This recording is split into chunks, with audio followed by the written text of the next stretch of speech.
And in that input folder, you have a list of layers. These layers essentially define each individual item in the image, and they can be of anything that kind of, any components that make up that image, essentially. So you can see here from a face, you have that background, the face, any accessories, and the various constituents of the face. Pretty simple. And then in each of those layers, what we have is a collection of what we call rarity folders right now. So these are essentially just groupings of items, and the items are in the actual folders. These are what make up the image. These are groupings of items just in different buckets. And one thing that should be noted is that these should be consistent across all layers.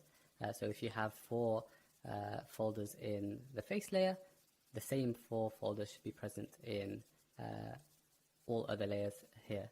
So that's kind of one requirement which catches people out quite a bit, maybe due to our design, maybe bad design decisions there, but that's kind of how that works. And each folder you have your individual image items. So yes, transparency through kind of items that constitute the image. So that's kind of how we expect the input. When it comes to the application, if you just run it, it's a portable executable, so there's no need to install anything. You get this application kind of view. Again, this is how it currently looks at the time of making this. This is prone to change, but the basic idea should remain. So typically, the first thing you should do is select the input folder and select the input folder we kind of mentioned. What the application then does is it loads the layers in kind of one list, and then the rarity folders we mentioned earlier in another list.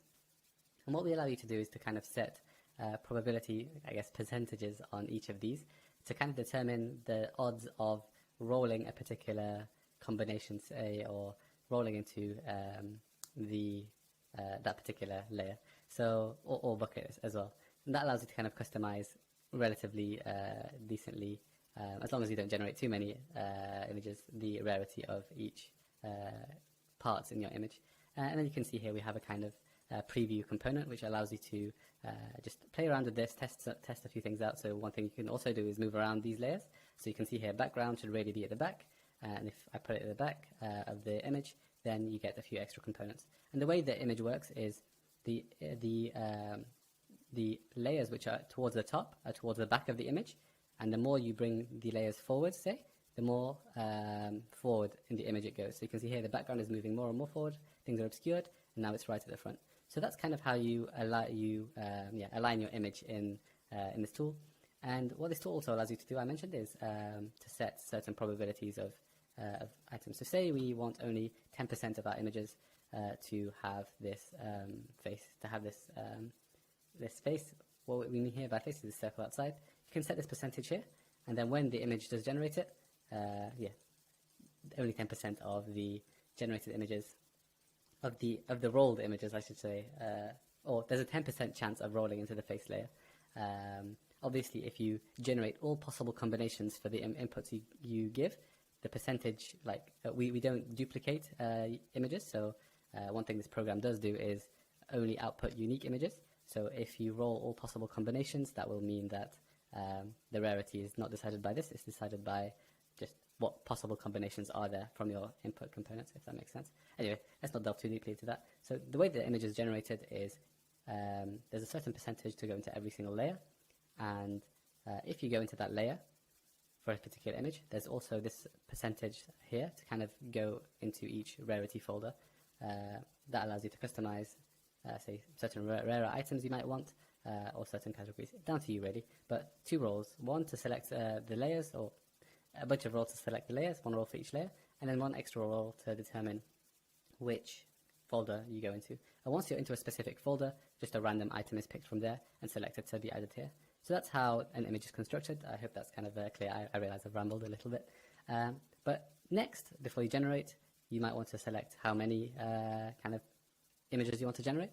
So I'll set this to be 50. And then you're able to select the art base name. What this does it adds it prefixes essentially the say image name, the image name in the metadata. It doesn't actually change the image file, but it adds say an image name. I'll get into this later. And then you also select the kind of blockchain you want the metadata to be formatted for over here. So once all that's set up, it's as simple as clicking generate NFTs, and the program will do its thing and run through the process I mentioned earlier and generate the NFTs. Obviously, you can stop at any time, but you might want to delete the output.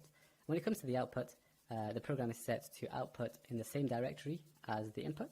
So an output folder will be created. If it already exists, it'll overwrite any existing kind of folders in there, and it generates two folders, one called images, one called metadata.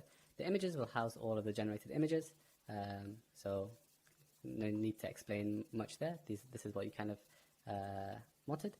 And then the metadata, this is the metadata which is associated with each image. So one is associated with image one, etc., etc. So if we go into one.json, you'll see here that you have a bunch of different properties. And when I mentioned earlier that the name we set was for the metadata, this is kind of what I meant. You have the name here. And one thing I didn't mention, which I should have mentioned when it came to the input images or the input folder, is both for the layer names and for the individual file names, please kind of, when it comes to naming, don't have spaces, have kind of underscores delineating them or separating the words.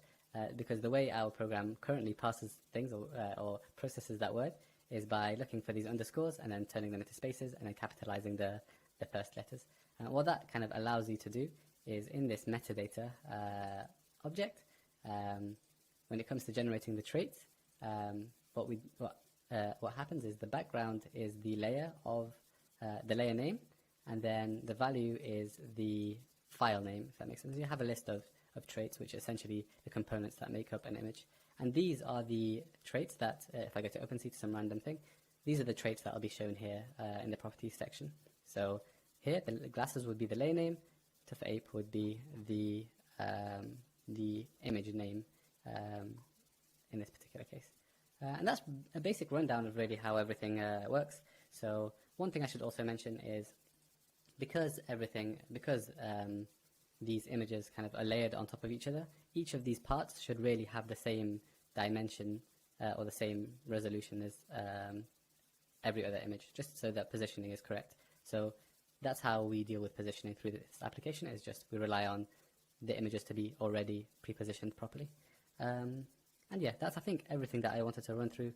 If there are any other questions or queries, please just do either leave them in the comments, or you can always come to I don't know, GitHub or something if you have any issues. And I hope you enjoy the application. I hope it serves its purpose. And I'll stop rambling now, and I'll leave you guys to it.